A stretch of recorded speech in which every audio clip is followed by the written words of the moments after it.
Good morning, everybody. This is Leslie Wyatt with SoftPro, and I wanted to thank you for joining us this morning for episode 56, SoftPro Selects Tips and Tricks, Part 2. We have one of our wonderful senior trainers with us, Rhonda Webb. She is a wealth of knowledge, and you guys are going to see some cool stuff today and hopefully learn some tips and tricks maybe you didn't know. Just a few housekeeping items before we get started. Per usual, we will record this and send it out.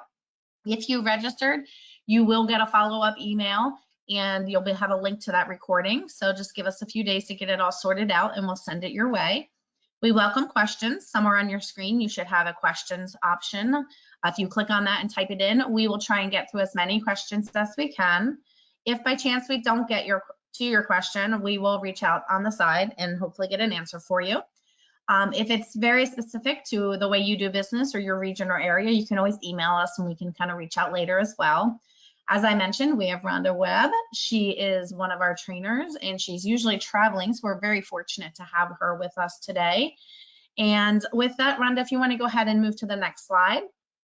As some of you may or may not know, we are very excited at SoftPro that we are celebrating our 40th anniversary this year. We are doing a lot of fun giveaways, having events and raffles planned throughout the year for our customers. So to join in the fun, go ahead and check it out at www.softprocorp.com/40th anniversary. So go ahead and try and see what we have going on, see if there's some things you can participate in. We, of course, want to thank you for keeping us in business for 40 years. We're nothing without our customers.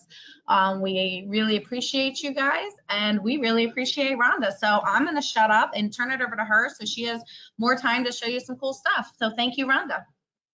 Hi, guys. Again, this is Rhonda. I'm one of the senior trainers with SoftPro, and we're going to be talking tips and tricks today. So I'm going to shoot things over to my application of Select, and let's talk about some of the fun things that we can do in here that, again, you may or may not be aware of. You know, when we're going through with training and you're listening in on any of our webinars or training sessions, or we're in front of you guys in your offices, we always talk about those shortcut keys, and we love those F function keys, right? We're always talking about those.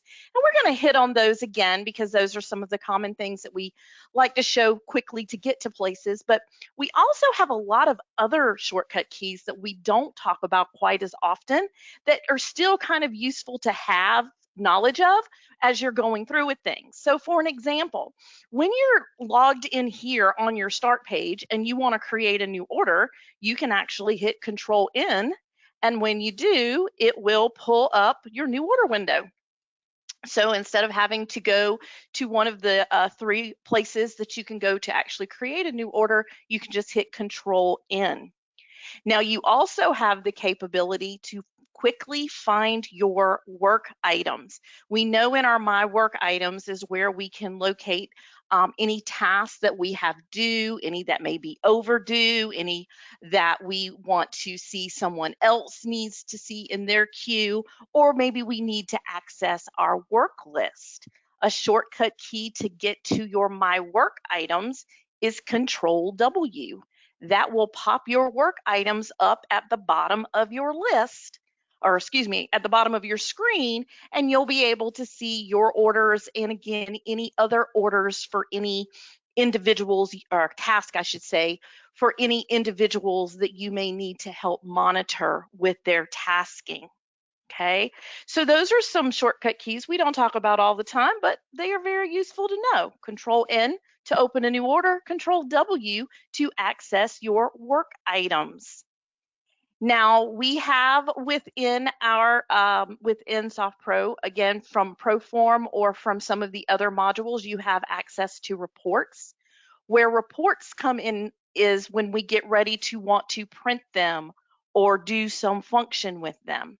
If I open up a report and I have that report open and I need to print it out to provide it to someone, a quick and easy way to print that report is going to be Control P, just like we would use in our Microsoft applications.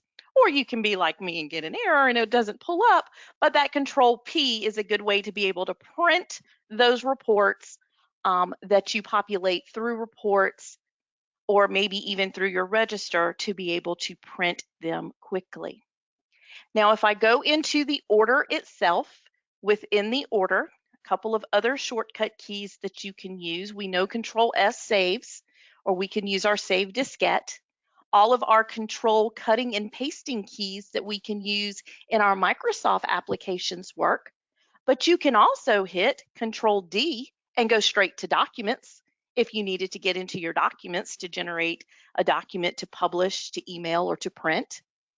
We also can use Control R to go straight to our register if we needed to go into the register for any of that functionality. So those are some of those function or shortcut keys we don't talk about too much, but you do have the capability to use, and they are going to be on the keyboard shortcut document that we have, and I'll show you guys at the end of the webinar here where you can locate that and print it for yourself. Now, red text, did fields, we know we can go in and we can click F2 and we can type, take out any red text, and then we can type any information back in there. F7 allows us to go in and complete a spell check in any field we type text in. So anywhere you type in any sort of alpha information, you'll be able to go in and hit F7 to run a spell check. Now there's only 4 more F keys I really want to talk about, and then we're going to talk about some other fun functionality you can do in here. When you are looking at contacts and you are, let's say, on an escrow screen and you want to go in and quickly access that contact screen to make some sort of a change, if you single click any 2-field code, you don't want to double click or you don't want to hit the drop down, you just want to single click in that code field. And if you hit F5, think of it like you're high-fiving your friend, right? You're going to hit F5, and when you do, it's going to take you straight to that contact code for that contact that lives within your order contacts. So from any ancillary screen, if there is a 2-field with a code in it, you can single click and high five, F5 your friend, and it'll take you straight to that field or that screen, okay? Now, have you ever been in the system and you're putting in all your loan information and you're like, I wonder what my net funding amount is right now, or what amount am I looking for to come in from my lender? No matter where you sit on any screen, if you hit F11, F11 will open your loan funding summary screen. Your loan funding summary screen always reflects your loan amount, any netted fees you've entered, any credits from the lender you've entered, and it always shows you at any given point what that anticipated loan funding amount is you are expecting from your lender. So that's your F11 for that loan funding summary. And then if you ever find that your order is out of balance, you know, we have our status bar here where we can see if an order is out of balance.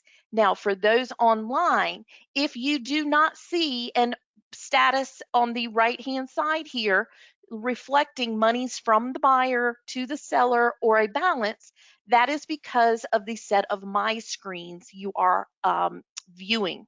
My Screens is the panel here on the left-hand side. These screens that I view in this order are our SoftPro Enhanced My Screens, and you can always see what type of screens you have access to by going into the order ribbon, and in the quick link section, there is an icon called My Screens. And if you click on My Screens, it shows you any screens you have access to, and it's those SoftPro Enhanced screens that you want to see in order to see that status bar. If you find you're out of balance from here, you can hit F12, and F12 takes you straight to our order balance screen, and that will typically give you direction on where to go to fix what the issue may be. So those are some of those function keys that we use a lot as we're going through and building our order.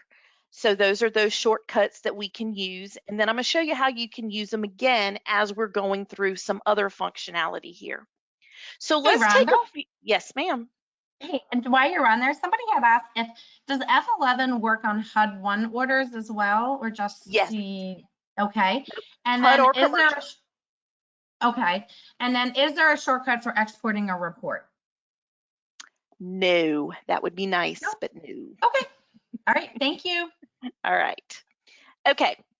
So let's take a couple minutes here now and let's talk attachments, right? We know that our attachments is like our virtual file folder.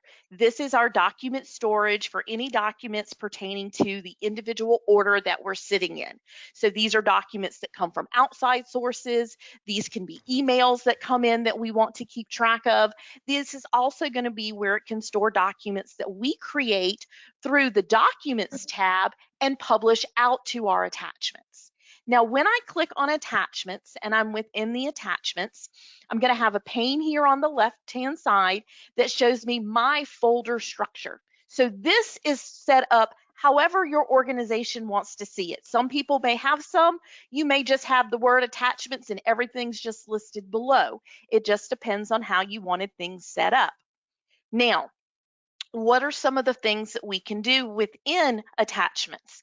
When you have a structure set up here for foldering, basically, to put information in different folders, sometimes it gets a little difficult when we're trying to email out, right? Because we do have the capability through our toolbar here to send any documents that live within attachments out to someone else via email. And what happens is I go into one of the folders and I want to send this contract to someone, but I also need to send to them a copy of the commitment as well. Well, they're in two separate folders. And if I click on the commitment and hit the email icon to send it out, I'm not going to be able to go to any other folder to pick a secondary document. So how do we get around that? I mean, that doesn't make sense. I don't want to send two emails out with one document each. You have the capability to actually filter all of these folders to be able to see every document that has been published and or attached to the attachment section from each folder at one time. How do we do that? Well, that's going to be the trick. We're going to move over to the right here where we have a search field. And in that search field, I'm going to place my cursor. So I single click. And then crazy enough, I'm going to hit the space bar one time on my keyboard and the enter key. And once I do, it filters out all the documents in every folder. So it shows me here the folder that it lives in and the documents within those individual folders. It's going to show me the total number of documents that are found in each of the folders. So one more time so we can see how that works. You have to be highlighted on the word attachments. Because how this works is this is the granddaddy up here, and he can see everything that belongs down below him, from the parents to the children. So if I'm sitting up here on attachments and I move over to the search field and I hit that space bar one time and that enter key once, it lets me see everything that the parents and or children, so to speak, have access to see. So now I can go in and hold down my control key on my keyboard and I can choose my contract and I can choose my commitment. And now when I click to email, both of those documents will be attached. So if I click the email icon, it shows me my recipients. I can choose somebody from the list, or I can just leave it all blank and just say, all right. And when I do, here's my commitment, here's my contract of sale. From there, I can email out where I need to go. Now we know when we email through the system, it doesn't like to pull our signature block in. So you do have to add your signature block. So I can go up to my signature drop down. I can choose my signature block. Now, have you guys ever had scenarios where you pull in your signature block and it doesn't want to pull in all your pretty banners and information that you have? It just pulls in plain text. Well, you do have the capability to modify that. If you go to send out an email and you pull in your signature block, and that signature block contains plain text, and you need it to be HTML so that it shows your banners and so forth. If you go into, y'all caught me here, format text, under format text in your email, you have formatting in your ribbon. You can choose it as an HTML or you can choose it as plain text, and it'll tell you we're going to format it as plain. It's going to be all your pictures and tables, all that pretty stuff's going to be lost, and then it changes it to just plain text. Or you can do vice versa, and it pulled in plain text. You can hit HTML, and then it will modify that information. All right. Okay. So those are some things you can do straight in the attachment screen itself. We can search for things in multiple folders. We can email multiple documents at once instead of having to go to each folder individually. And we can change our email from an HTML to a plain text or vice versa. So what else can we do here in attachments? Well, depending on your permissions and what you have access to, some of you will have the capability to do what we call annotate. Annotate is a way for you to take documents that live within your attachment section and be able to mark them up. So let's say that I go into my settlement statement and I've received a phone call and they want me to email them a certified copy of my settlement statement, and they want me to mark and identify a specific section of it for them. If you have the capability to annotate, when you highlight the document, in your ribbon, the first icon here, the paper and pencil, will become active, or you can right click and you can choose annotate. When you choose to annotate, it pulls up a copy of that document in a separate tab. So from here, I have markup capability. I can identify a specific section. I'm hitting highlighter here in my markup ribbon, and I'm going to go down to the bottom of the screen here to the last page, and I'm going to highlight this is the cash to seller, and I can highlight that information. Come on. When it likes to agree with me, we can there we go. I can highlight that information. Say this is the cash to close from my seller, or due to seller, sorry. I can also type text on the field, on the document if I need to. I can draw arrows. I can add shapes. I can also have created through SP admin, so your admins can create digital stamps. Instead of it having to be a document, I have to print, wet stamp, sign, and then scan back in to send. I can do it all here virtually. If I click on the stamps drop down, I can have different stamps. I can choose the one I want and click on it, put my cursor in the document and single click, and here's my stamp, and then I can move it where I want it. So here's my certified and true copy stamp. It needs to include my signature, and again, depending on your operations and if it's been installed, you can have your electronic signatures added. I can then click user signature, and then I can just draw my name where it needs to go. So now I've both highlighted what I needed to point out, as well as identified it as a true and certified copy. Then I can save it, and it will save these markups to the document in attachments. So I'm going to click the X here, and I'm going to say, yes, please save it. And here's my document. If I double click and open it, it will open it in PDF format, and you can see my stamp as well as my highlighted information. Well, I go through and I do that, and then I'm like, oh, snap. I did it to the only copy of the statement I have, and now I need to send it out again, and I don't need those markups on it. Don't fear. Anything that you put annotations or markups on, if you go back into the annotate mode, so I'm going to highlight and click the paper and pencil. If you look in that toolbar for your annotation at the very far right, it says View. Just unclick that button there that's highlighted that says Annotations, and it takes all your annotations off. Well, should have took that off too.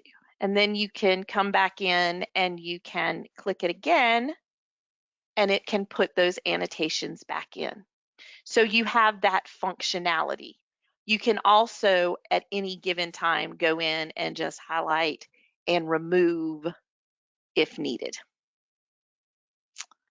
All right, so that's your annotating functionality with rubber stamps and how you can email. So that's some of the information that you can do within attachments. Now, the next kind of trick I want to show you guys is going to be involving things like our legal description or our requirements and exceptions. It's all going to work the same way. When you have these text field boxes and you want to type in text, whether again it's a legal description or it is a requirement or exception, we always have the capability to copy from an outside source and then paste it into the system. So I can go out and I can find my legal description and I can copy it as long as it is text that I'm copying, okay? It cannot be an image. So if you're copying out of a PDF-driven document or PDF document and you go to copy and it says copy image, that's not going to work. You have to make sure that it's something that is text, okay? Then you can go in. Now, if I just go straight into the legal description field and I right click and I paste it, I can see that it pulled the legal in, but notice my formatting looks a little funky here, right? I've got some spacing stuff going on, etc. So prior to actually putting in your legal description, you want to be able to scrub that formatting out. So how can I do that? Well, once upon a time, we would say, go and open up your Microsoft Notebook, paste it into Notebook, then copy it out of there and paste it into here. Well, now, instead of having to go through that functionality, we actually have a paste text field built into the lookup table. Now, did you know that there's a shortcut key to access lookup tables? You can click that blue hyperlink, of course, but you can also put your cursor in the lookup table field and hit F9, and that'll open that lookup table for you. Now, within that lookup table, notice I have one called *P. That's my paste text. If I double click and pull that in, it opens up my paste text field, and now I can paste that legal description in here, and notice I don't have all that funky spacing and so forth going on. I can then click OK. It'll run through a spell check for me. I can run through that spell check, and here's my legal description. Now, we can view the entire legal description instead of having to scroll through our scroll bars with our Control-E for expand functionality. And then here is my full legal, and I can go in and make any modifications. In your field editors, when you are entering data for things like your legal and again, those requirements and exceptions, you do have a little bit of formatting capability. You can bold, italicize, and underline. You can also strike through information. You can add bullet points if needed.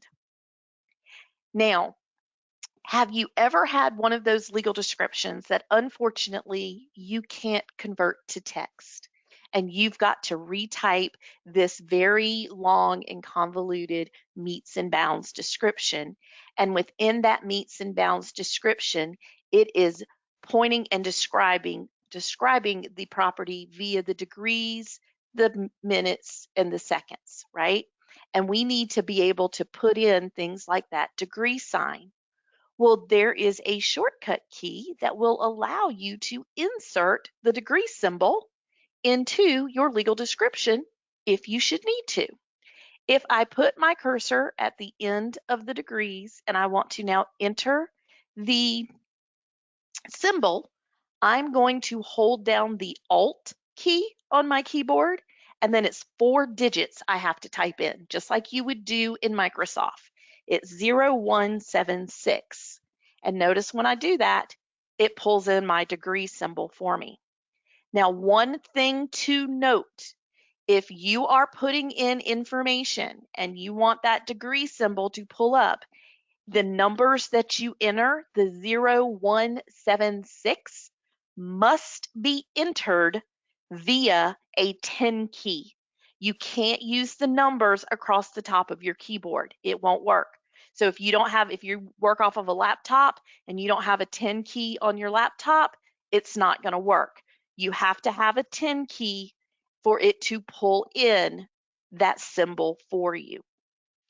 So that's another little shortcut trick that'll pull in those degree symbols when you need to, and a different way to go about copying and pasting data from an outside source into the software.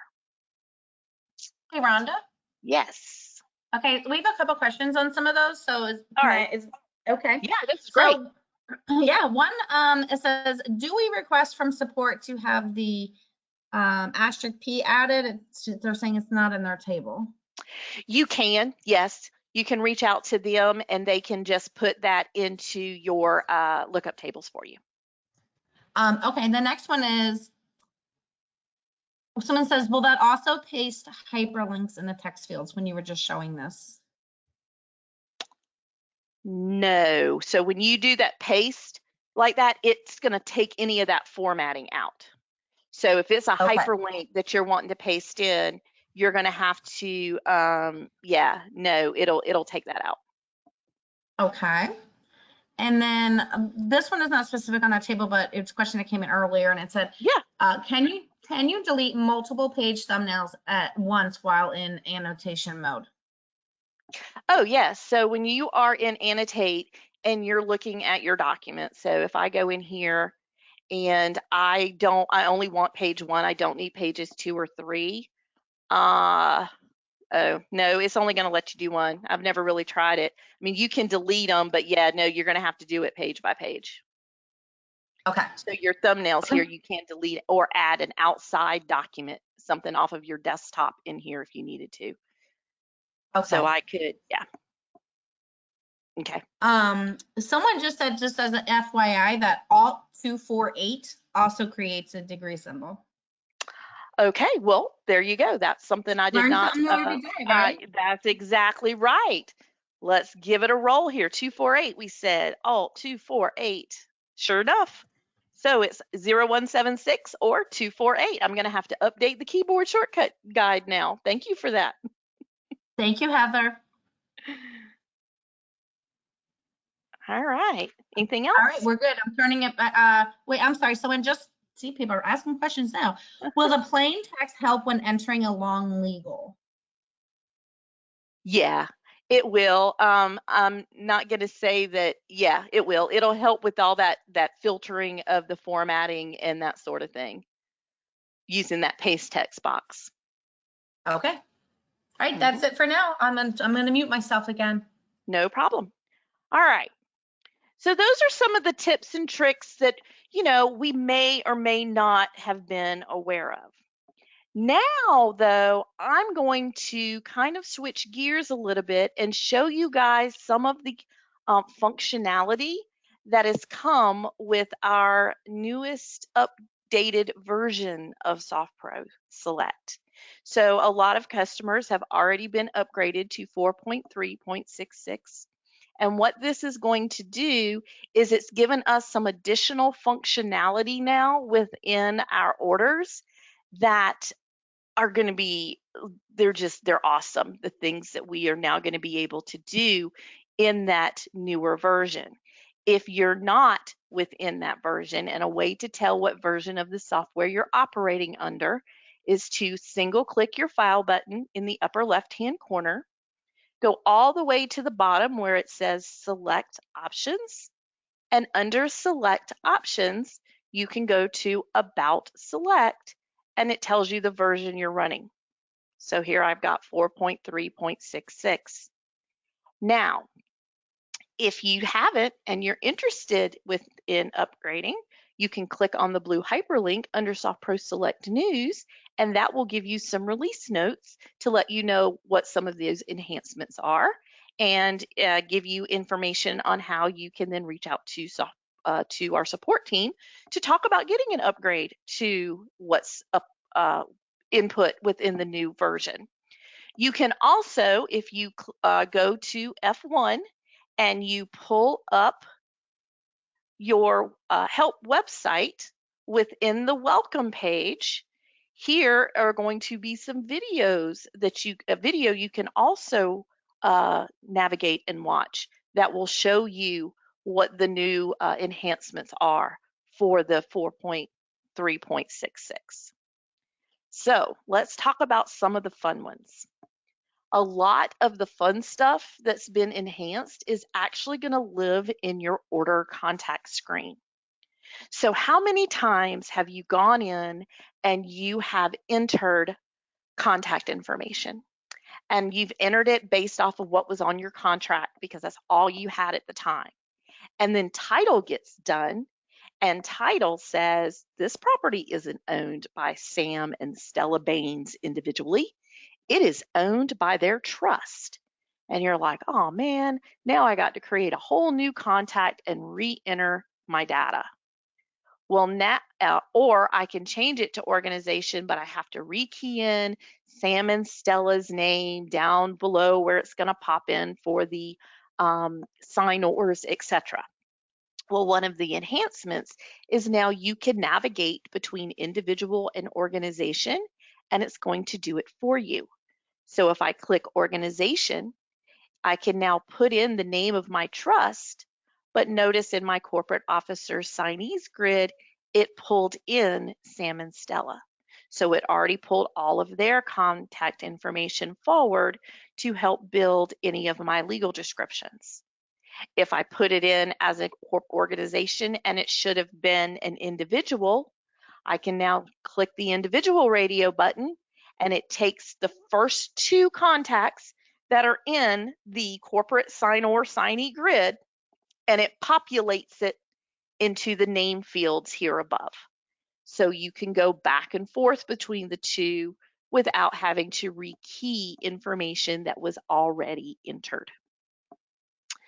The other thing you're going to notice, and I pulled up my seller contact here, is we now have a new hyperlink under interest called current vesting.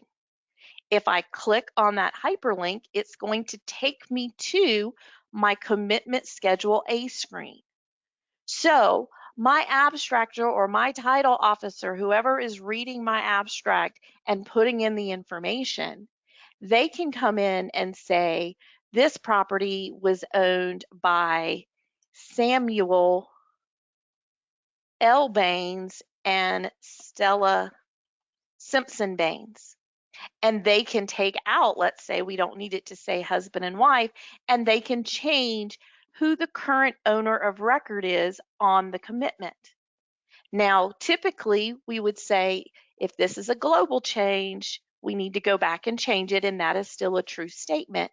But notice what it does on the contact screen now is it also goes in and it reflects how it was set up at the title level, what that current vesting language is, so that someone could go in and make those changes above if it needed to be reflected on those other documents that would need to be printed out.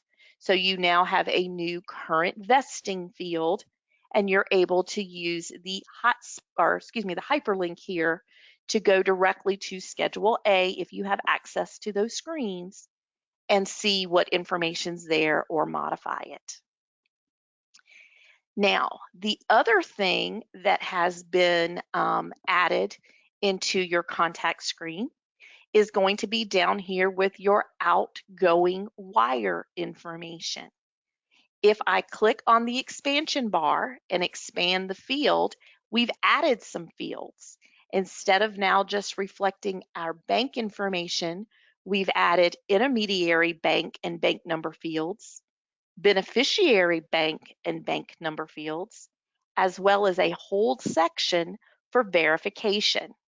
Who it was verified with, when, the number you identified, or you could put a comment via email, however you verified it, and then who it was verified by.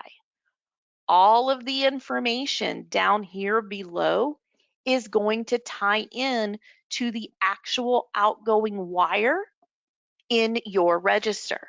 So remember, I can hit Control R and it will take me over to my register once it has saved my order.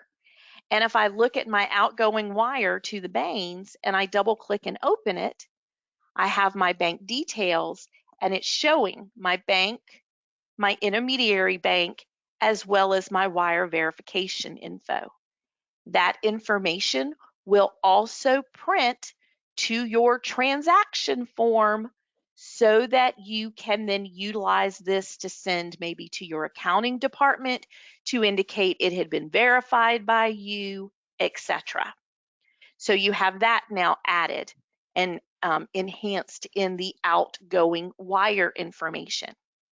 Now, let's say we put this information in and then we realized that we got the intermediary bank number wrong. We forgot to add a 987.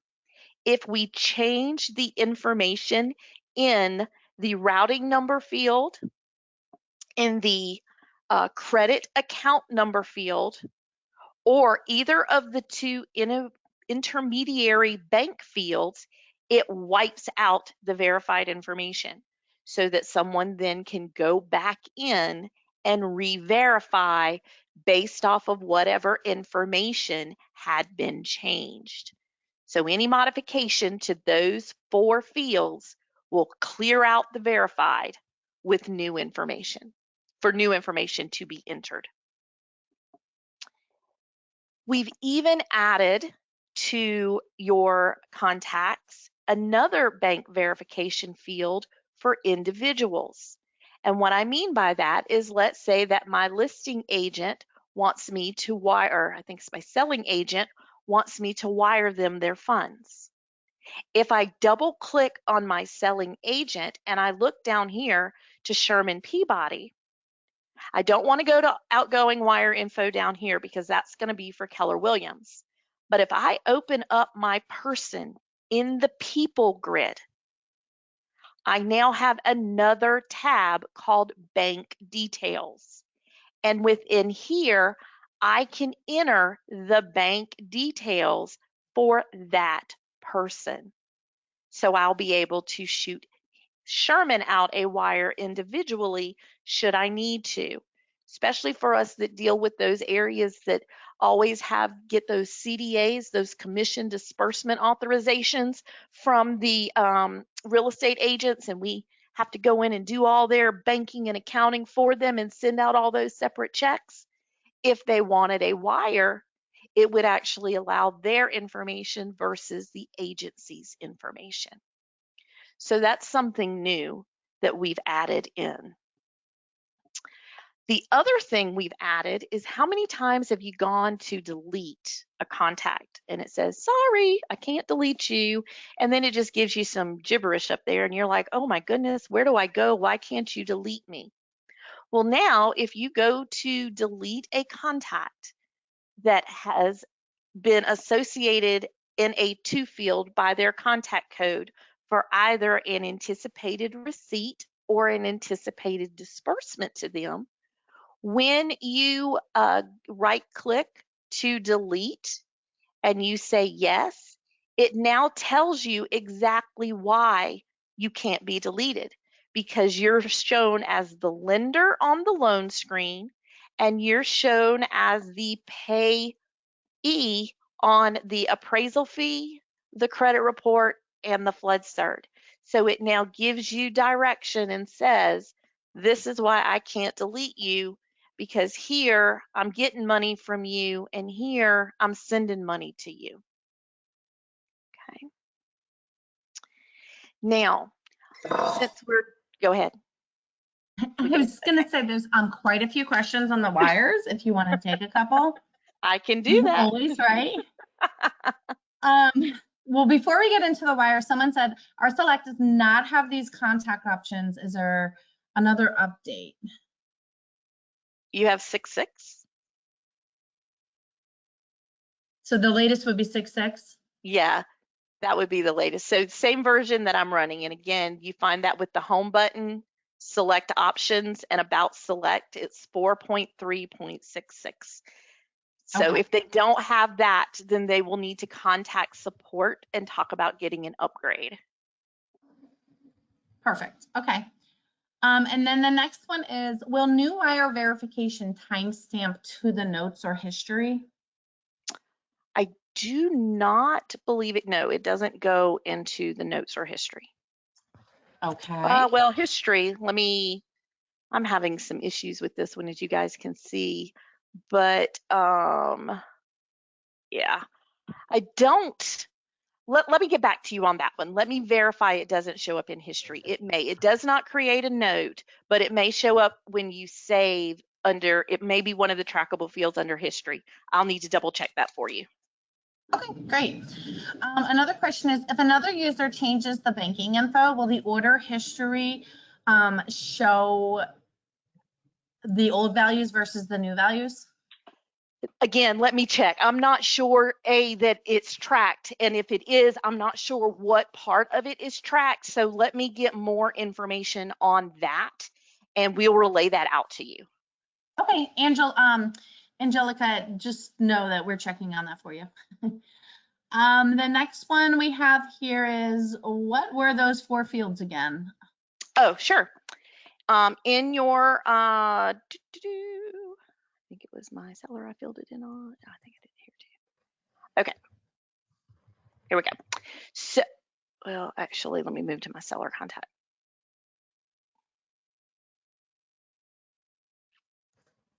So if you change the ABA routing number,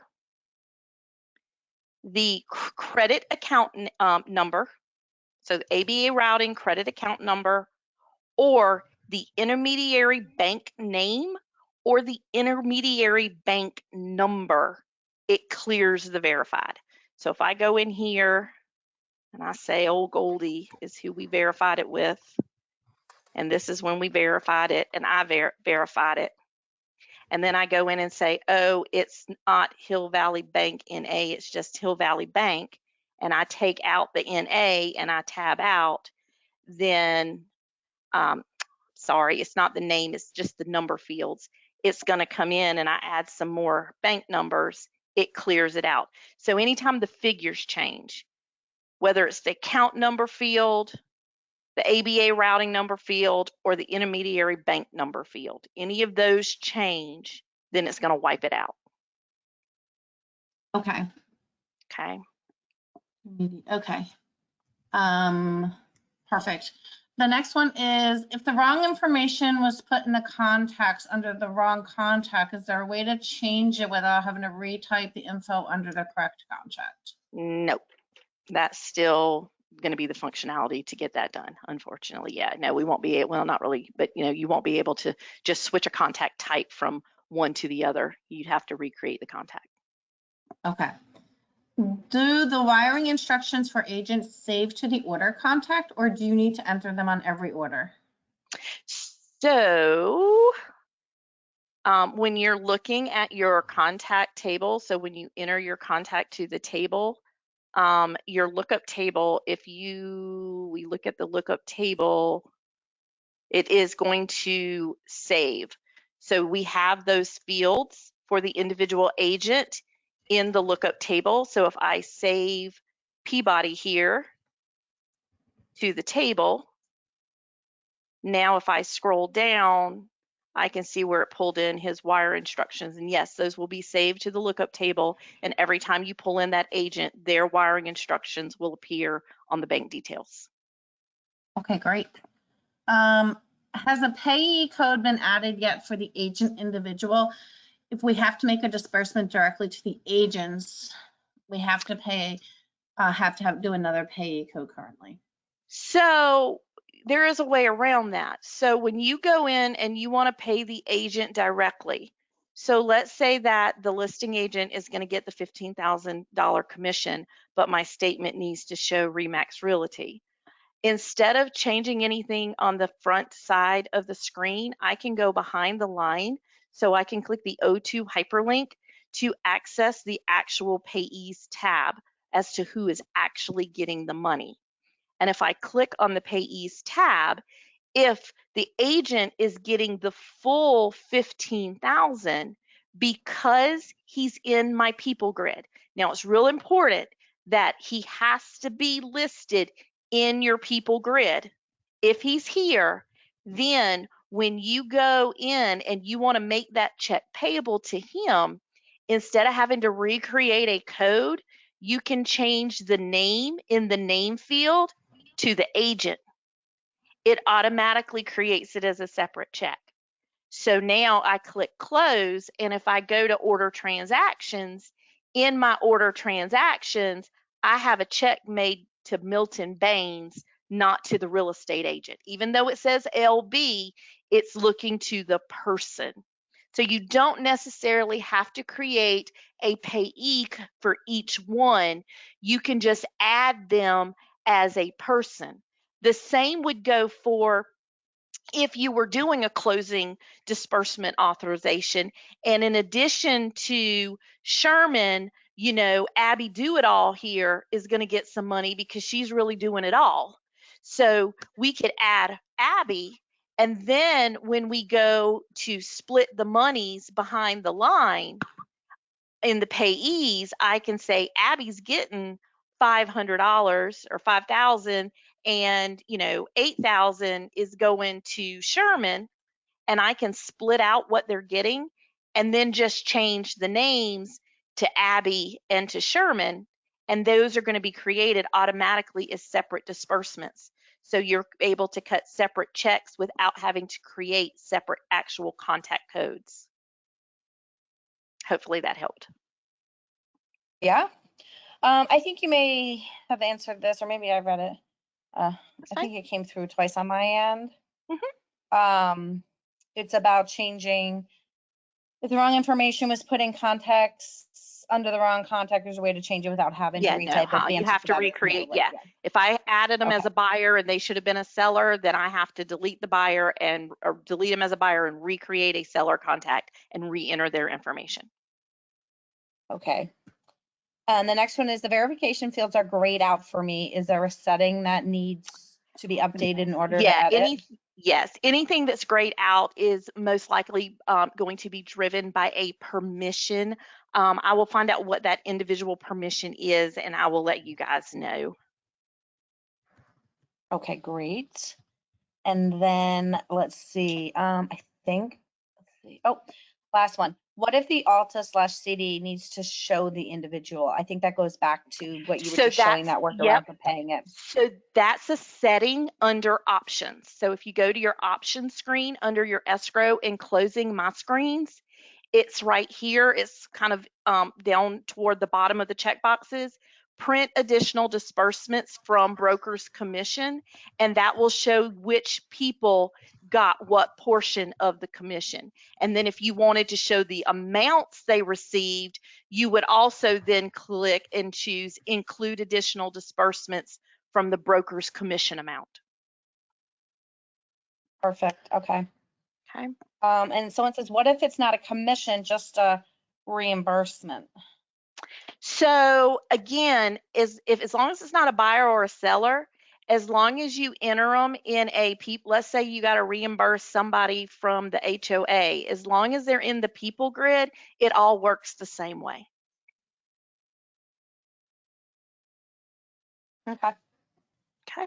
All right. I think we're good for you to go. I'm going to mute again. All right.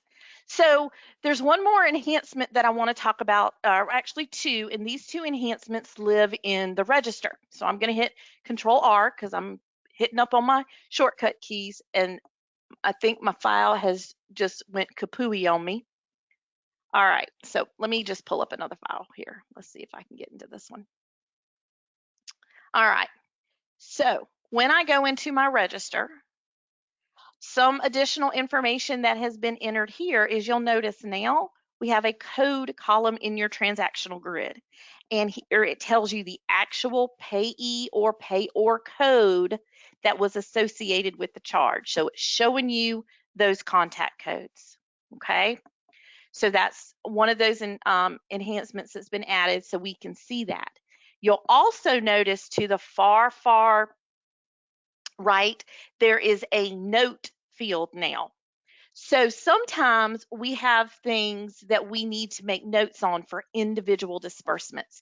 So let's say, for an example, that when I was balancing my order before going into my register, I knew that I needed to hold this $250 check to the water company because they haven't read the meter yet.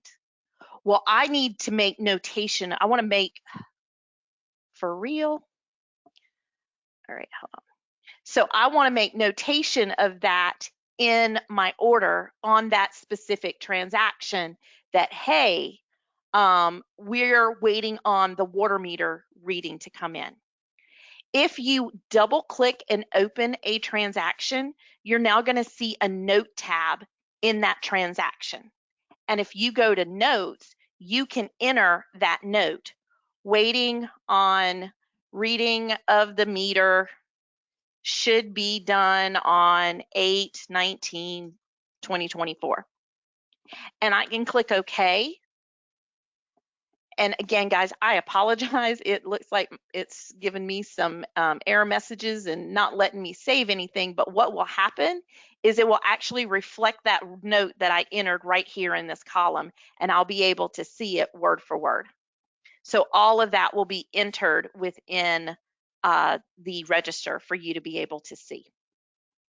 Okay. So do we have any other questions? Because that's all of the tips and tricks I had for right now. I don't see any, just a lot of thank yous and great information. All right. We appreciate it. Any last things you want to? Yep, just one more quick thing for you. All those enhancements and maybe a few others that I haven't shown, you guys can see on that video that you can find on our F1 help site. F1 is a fantastic resource for you guys, and I hope that you utilize it because you can see things like our videos for enhancements, as well as access job aids, other webinars that we have conducted, and videos on certain items within the select application at your fingertips 24/7. So that's all I have for me.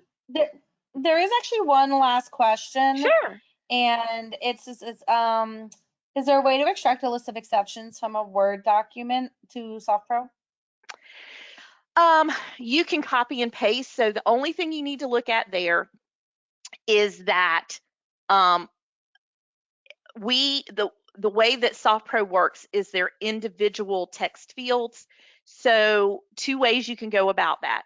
If you took 15 of them and you highlighted all 15 and you wanted to paste all 15, you can, but if you paste them all in one text field, then they're all just going to be that one number. Like you would have to go in and number 2, number 3, number 4, number 5 individually here, or you would have to copy and paste them one at a time. And you could paste the first one here and then click save and add new, and then the second one, and so forth and so on, and it would list them out.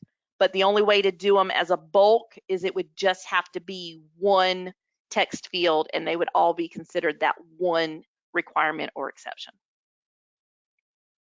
And then lastly, somebody just said, you mentioned the list of all the codes for shortcuts, and they're just wondering where they can find that. That's F1. I tell you, man, it's the best thing under the sun.